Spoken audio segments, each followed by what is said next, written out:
Okay. Well, she was the head of the monastery. And I did. last year,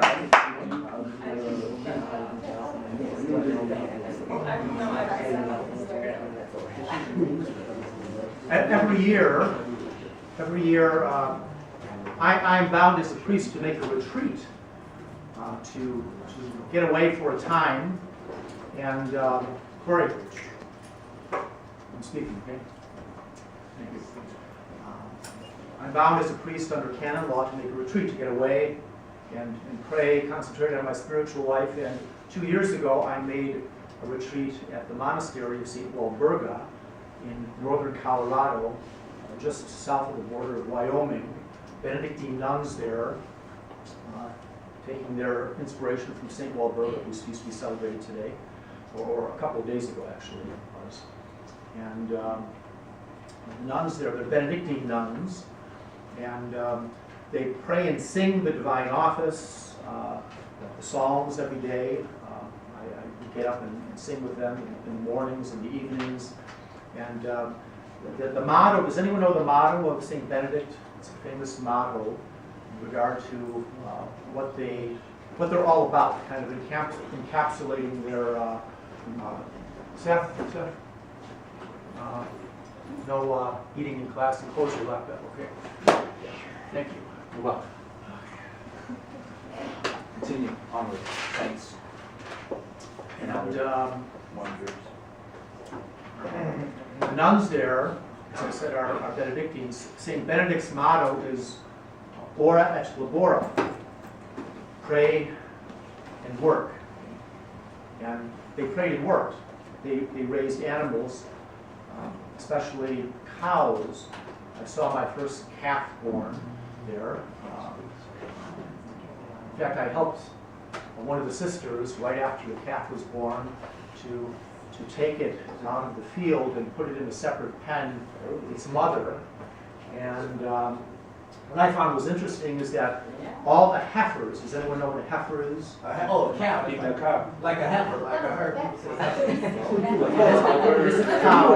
Female cow. It's a female cow, but what? What is That's like still a baby, right? That hasn't had. female cow that hasn't yet given birth to? Yeah, that hasn't made homegrown. That's what a heifer is.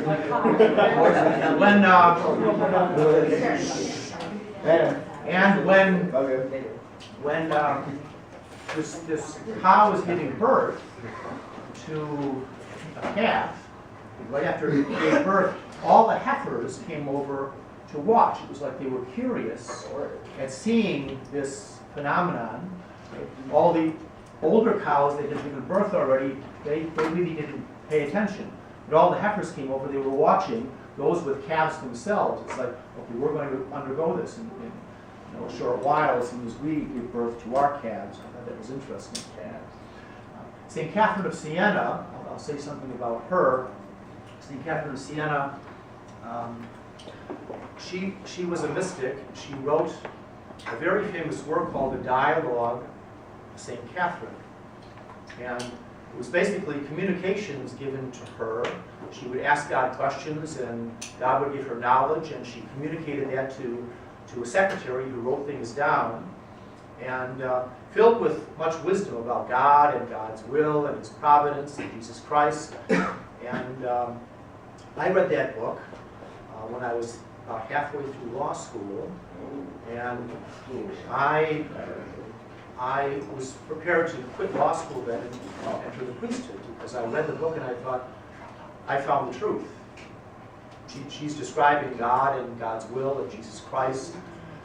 And so I was ready to quit law school, but I talked to a priest. He said, just don't rush your decision, so keep on. So I kept in law school and finished law school, worked for a few years, but then ended up rereading the book and leaving the world, so to speak, to follow Christ more fully. It's a great book, St. Catherine of Siena's Dialogue, the Dialogue of St. Catherine.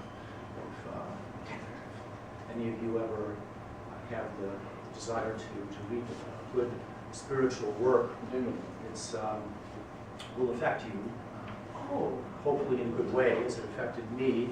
It's affected a number of people throughout the centuries. It has a great work of spirituality and really getting to know God, okay? Because God was communicating things to St. Catherine about himself, about his will, Jesus Christ. Okay? So, today, we're going to continue with another principle of the Church's social teaching. And I would have had a handout for you, but unfortunately, Are you passing license? Let me see it. Unbelievable. Unbelievable. there is a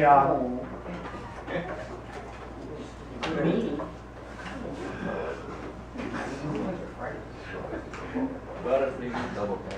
why is your driver's license? I was trying to get my person. Oh, yeah. Easy to our driver's license. It's a world star. World star. Drinks. Jim? I think you're in the wrong seat. Yeah, Jimmy. Yes, I am. No, he's not. Yeah. No, Jimmy. Fired. We've already covered a number of times over and over again the principle called solidarity. That we are in a union with other individuals because we're human beings, okay? And knowing this, especially as Christians, that we're made in God's image, we have a duty to them to treat them with kindness, with charity, with justice. A corollary to that principle of solidarity and social charity, as it's called as well, is what I have up on the board here: preferential love or option for the poor. And if you go down here, the biblical basis, St. Paul says we should be mindful of the poor, the very thing I was eager to do. Be mindful of the poor in a special way because the poor are often without the means to help themselves, to get by in life. They need, in other words, a preference for our charity and our attention. Okay? The preferential love or option for the poor, this is the principle of, concerns the principle of universal destination of goods. This principle that God made all the goods of the earth for everyone requires that the poor, the marginalized, in all cases, those whose living conditions interfere with their proper growth, that they can't live a good life, okay, should be the focus of particular concern. Okay? We should be concerned about the poor in a special way. Christ was. It's one of the reasons Christ was born poor, even though he was the King of Kings. Pope John Paul II teaches that the more individuals in a society are defenseless within a given society, the more they require the care and concern of others. And in particular, the intervention of governmental authority. Because if no one's going to care for people, people are going to be marginalized and ignored, well then at least the government should step in and try to do something, okay? A safety net for people. And Pope also defines this as a special form of primacy in the exercise of Christian charity. Basically, we must first care for the poor, for others, in social charity and in solidarity. Again, the biblical basis, we should be mindful of the poor, the very thing I was eager to do. That's what St. Paul said. Okay, but there's a caveat here. St. Paul says, 2 Thessalonians, if any man will not work, neither let him eat. what does this mean practically? I'm going to tell a little story. I was in a parish in Nauvoo, Illinois, about 18 years ago. And I was there for a few years. Does anyone know where Nauvoo, Illinois is? I've never even heard of that. Nauvoo means beautiful place. It's right on the Mississippi River. It's a beautiful place. It's right where the Mississippi is about a mile wide. And across the Mississippi is Iowa.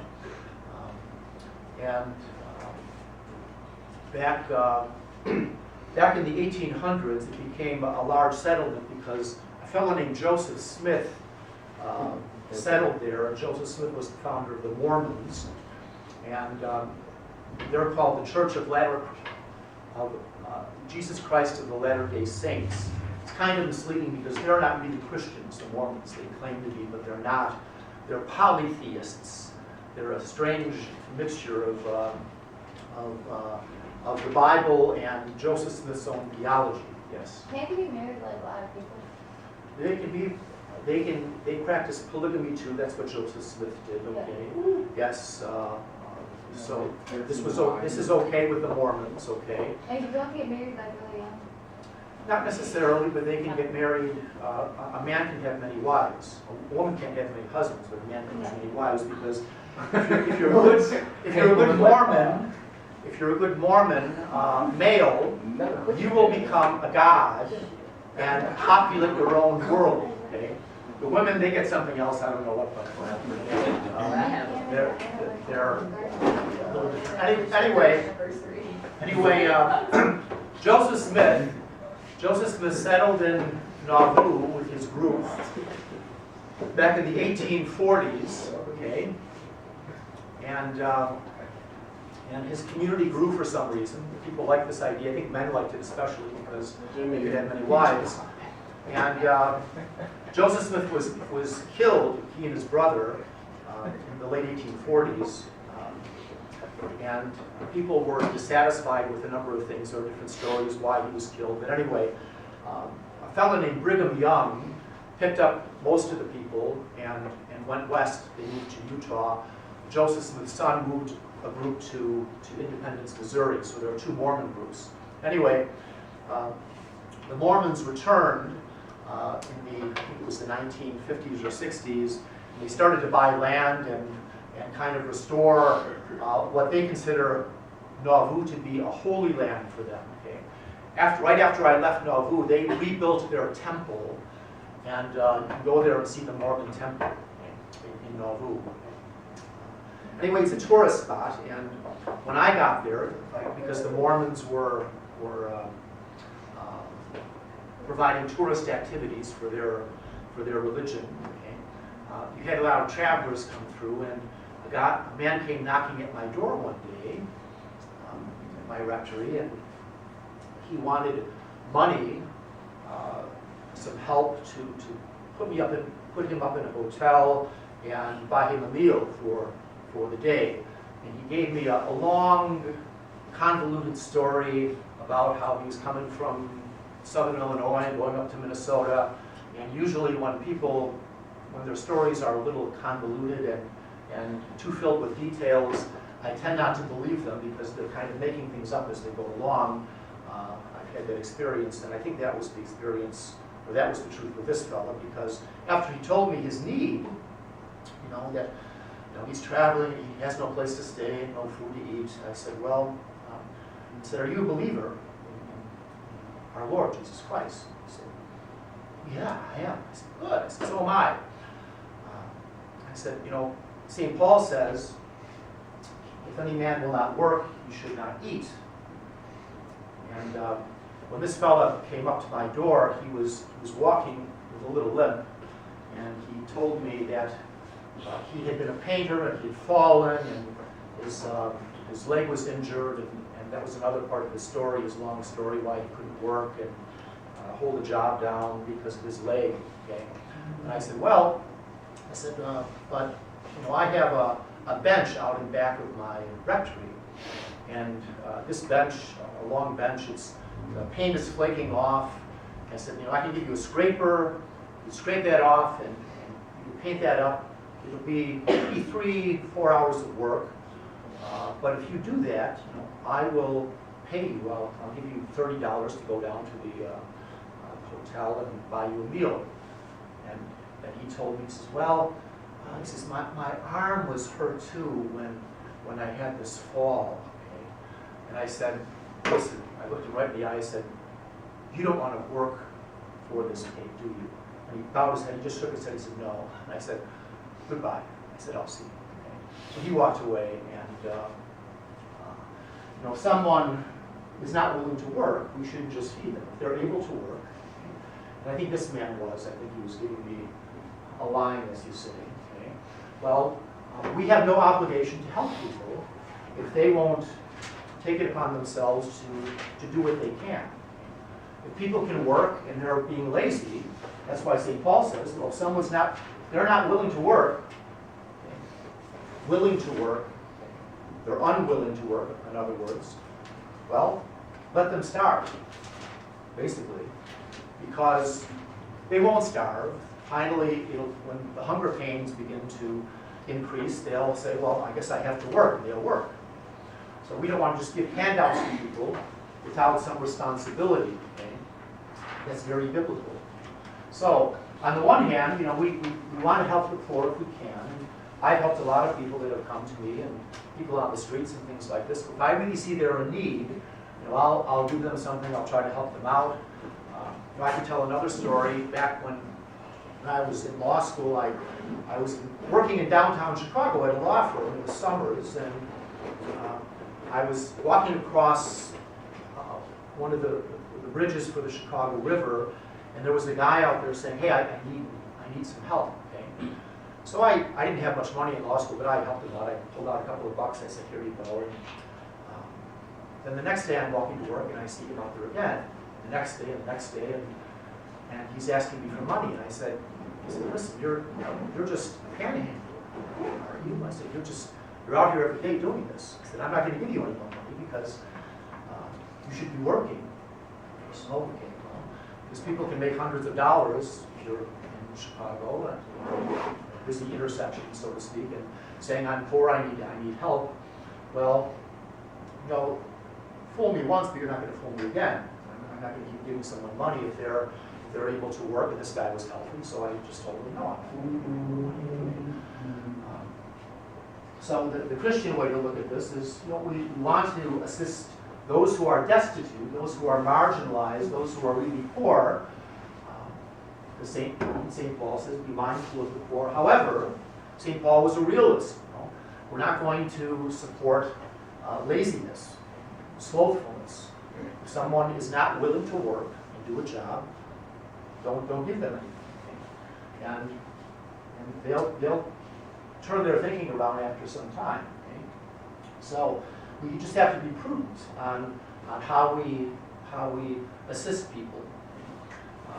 In some countries, in some foreign nations, particularly I've heard that in some African nations where you have tribes, okay, that are big tribes that are factions in a country. Okay, they vie for power. Unfortunately, there's sometimes like a cutthroat competition between some of these tribes, and once one tribe gets in power, they'll exclude the other tribe and really oppress them. If you ever heard of what happened in Rwanda, did anyone ever see, or the movie? What was the movie? Hotel Rwanda. Hotel Rwanda. Okay. And these were two Christian groups, two big tribes, the Tutsis and the Hutus. Well, the one tribe was more in power, getting all the goods, so to speak, reaping the profits. The other tribe was being oppressed, and they ended up, in a war with a lot of bloodshed. And a lot of Western nations, when they go into some of these countries where you have these tribal conflicts, they'll be very careful with their money, so as not just to give it out to a government, which is sometimes controlled by one tribe. Okay? So we want to make sure this money, this help we give, goes out equitably to everyone. Okay? So we just have to be prudent in how we assist people, okay? And, well, and I'm going to talk about another principle here as well today, which is linked with the one I just spoke of, okay? Well, John Paul II, in the encyclical Centesimus Annus, which we would have had another part of that yesterday, but my email didn't go through to Mrs. Pitcairn the day before yesterday, and I thought it did anyway. So we're going to cover this in class today, okay? Pope John Paul II speaks of the role of the state in the economic sector, okay? What role does the state play, say government, okay, in the economic sector? Well, it guarantees a number of things. One, individual freedom. You want to make sure that people are free to engage in the economy in the way they want to, okay? A problem in business is if one company becomes a monopoly and gets rid of all the competition, okay? Because then they can just raise prices or lower prices as they wish. It's good for there to be competition between companies. We don't want one company to just take over everything, and that's not efficient. It's unfair to people because prices go up, especially if they're not operating morally, okay? So the state will want to guarantee individual freedom. Someone is free to open a business and doesn't have to pay off someone, for example, okay? I'm from Chicago, and I know someone who was from Chicago where you typically have to maybe pay off someone in order to get something done. They went out to start a business in, I think it was Colorado, and they said, well, who do I have to pay to get this? And he said, well, you don't have to pay anyone. They said, really? Well, not where I'm from. That's not how things work. Okay? So the government should be not, say, oppressing or being an inhibition for individual freedom if someone wants to open a business. Okay? The government guarantees private property. Okay? Yes, we have a right to that. The government should guarantee a stable currency so that governments can operate and the people can operate within a country. Okay? A stable currency is something that is needed. Does anyone know what happened in Germany back in the early 1930s before Hitler came to power? The German currency wasn't regulated in a good way, and inflation was going up hundreds and hundreds of percentage points almost daily. People were taking wheelbarrows full of money to go to buy a loaf of bread. Okay? Well, the government has to try to assure a stable currency so people can buy and sell. Okay? Efficient public services. That's more the local government than the national government. Okay? We have government services here. And you think of what services does our government, our local government, perform in the public arena here? For example, police would be one, firefighters, okay? If it snows out, they want the street cleaners out, okay? They want the shovels out to shovel the streets so people can move and get around, okay? Efficient public services. To oversee human rights in the economic sector. But regarding number 5, this last one, okay, to oversee human rights in the economic sector, the primary responsibility doesn't belong to the state, but to individuals and groups, associations, which make up society. For example, the state could not directly ensure the right to work for all its citizens, unless it controls every aspect of economic life and restricts the free initiative of individuals. So the state can say, we'd like to have everyone employed, okay? That would be a good thing. But the state can't guarantee that. If the state guarantees everyone's employed, well, then you have pure socialism and state control over every aspect of people's lives. Then you inhibit the free initiative of individuals because you can't start a business. The state is saying you have to employ people. No, the economy has to work freely with individuals and groups and associations, okay, which can try to employ as many people as they can, but the state can't step in and take over, okay, the economy, for example. Okay. The state can't do that. Okay. So,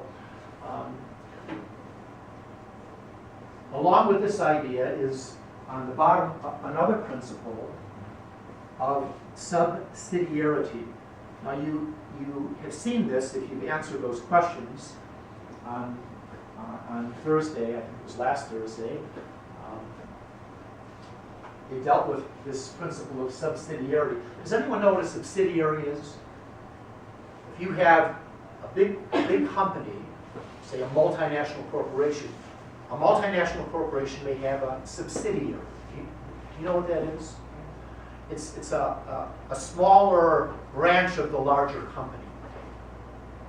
Now, the idea of subsidiarity is that if a smaller unit in an organization, a subsidiary, can fulfill an obligation, the larger unit in that organization should not take over this responsibility. Allowing the smaller unit to do so is more effective, productive. It's less waste. Now, Western governments, most of them, are set up this way. This is why we have a federal government, we have a state government, and we have local government. We don't have Washington plowing the streets and picking up the garbage. To have everything centrally planned throughout a whole country would be wasteful and inefficient. So we don't do that. Our founders, basically recognize this. We are a federalist system. Our founders did not want a federal government taking over everything. They wanted to maintain state rights. So each state was almost like a little country. That was the idea of our founders. It's morphed into more federal. The federal government is taking over many of the things the states were originally designed to do in our society today. But the idea of having the smaller unit do it if they can is efficient. Imagine if even going beyond a national government, you had a world government that's going to control every aspect of our lives. Okay? The world government is going to plan how much salt we need for the streets. Well, you can't do this. This is inefficient. The local governments should do this. The local governments here in Kenosha, we know how much salt we need on the street. We know how many plows we need when it snows. We know how much garbage needs to be picked up in the neighborhoods. The local people can figure this out. If they can, then the smaller unit should do it. The larger unit shouldn't do it because you have waste and ineffective management if everything is centrally controlled. That's one of the problems, an error of communism and socialism.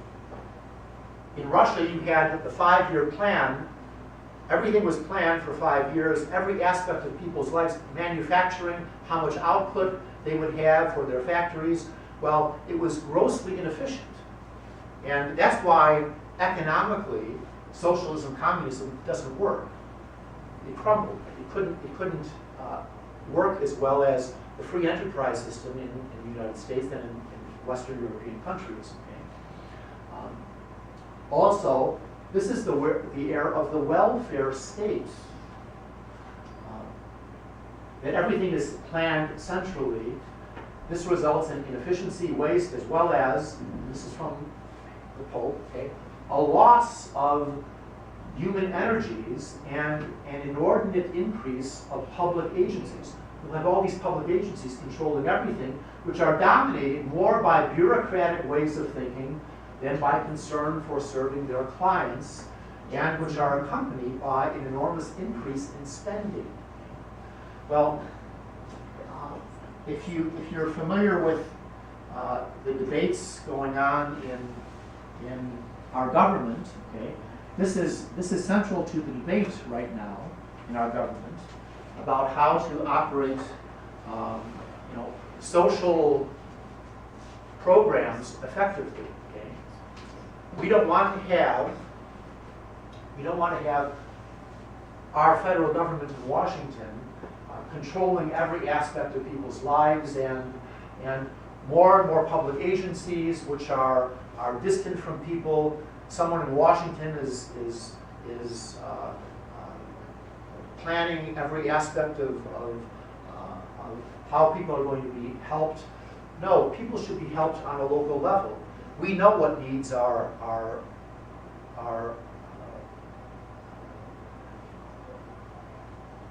a reality or whatever with our local neighborhoods, okay?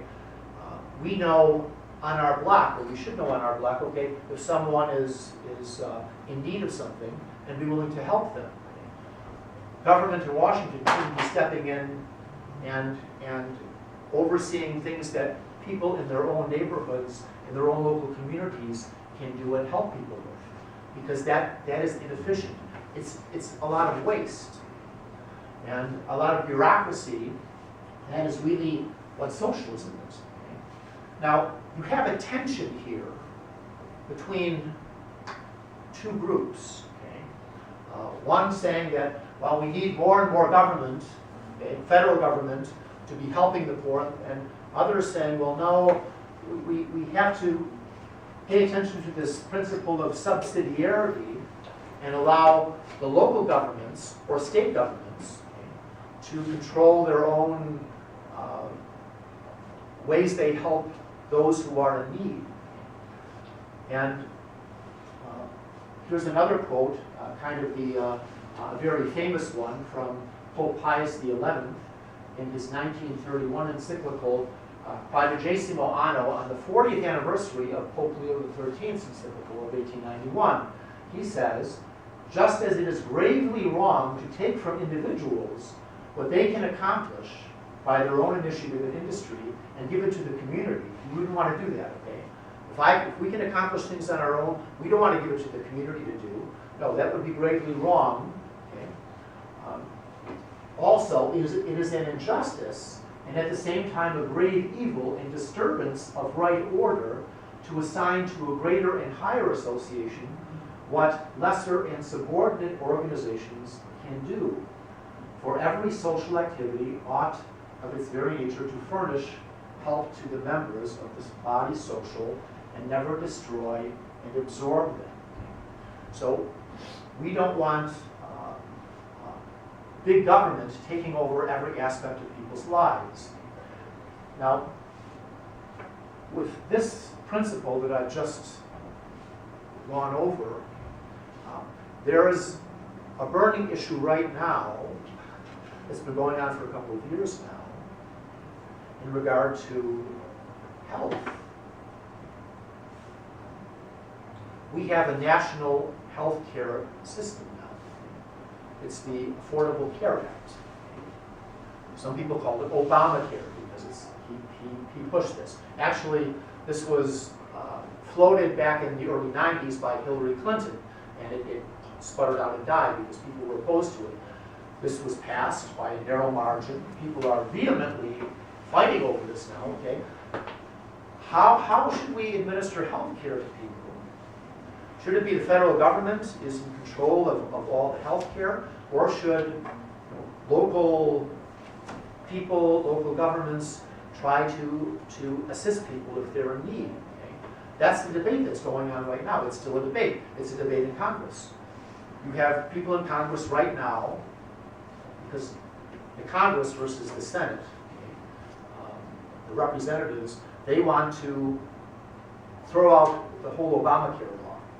But the Senate, they won't go along with this. So this law is being put into practice right now. Okay? There were some problems with it, getting on the internet and registering for it. But this is still a hotly debated issue. Okay? Does a national health care system violate the principle of subsidiarity? That's a question that we can debate. Any thoughts on it? Has anyone read the issues here? And I mean, if one agrees with the idea that, okay, the federal government should be distributing money and assigning people, say, you know, how much money they can have for certain diseases, refusing to help someone, requiring that insurance companies cover certain things that maybe are morally objectionable to people. That's another problem that we're having, okay? Because this is the federal government, and that's the Hobby Lobby issue right now. Okay? Hobby Lobby is saying we will not cooperate with buying insurance when that insurance will pay for pills that abort babies. We're not going to cooperate with this federal mandate. The bigger issue behind it is the federal mandate just in itself? Should the federal government be doing this? Should the federal government be taking over healthcare, having a nationalized healthcare system? Where it's been done in the past, people have suffered from this, okay? Because the resources are limited. I know a young man who works at Best Buy. He's on the Geek Squad. Okay? He's in between jobs, and because he's not a full-time worker there, he doesn't get insurance. Okay? With a lot of companies, you get insurance. So he, under the national healthcare mandate, has to purchase insurance for himself, or else he will pay a penalty. Now, this is how it plays out in real life. I'll just give you an example. Okay? He told me just a few days ago that before the Obamacare law, okay, before the National Health Care Act came into being, okay, he could have purchased insurance for himself for about $100 a month to cover himself. He's single, he could have done that. Now, under the new National Health Care Plan, the cheapest insurance that he can get is $200 a month. Because his payment, and he doesn't make a lot of money, his purchase of insurance is intended to be given to other people who maybe can't afford it. Well, is that just? He doesn't make a lot of money himself. So these are the problems one gets into when you have, like, Are you asking me? no, I'm just saying, these are the problems one gets into when you have a violation of this notion of subsidiarity. One big government taking over everything and setting the rules for everyone. There are inequalities, there are inefficiencies, there are injustices. Any thoughts on it? Does anyone have any ideas? If you've been listening to the debates, okay? Michael has something. Not an H. Michael, go ahead, Michael. Yes? He's a communist. He's a communist. I'm not communist. You're a communist. Oh, no, go ahead. Michael, what kind of? No, I just think that everyone has dignity and value, so why shouldn't we help the poor that are in need? That's why We agree. How to do it is the question. In this format, it's not the way to go. And they say Obamacare cripples the country more than it helps it out. That's what he's saying. That's why it needs to be revised, and that's why it needs to be changed. That's all he's saying. Well, this is a debate. I mean, you have people saying, no, this is good, some saying it's bad. It's really divided our country, okay? You know, with these principles that I've just given, subsidiarity, does the Obamacare law, is it consistent with subsidiarity? I really have a problem with it myself. Maybe someone else sees it differently, okay?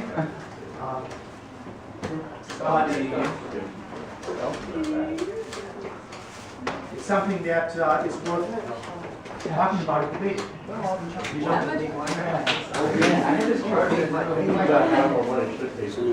need it. When did I take it?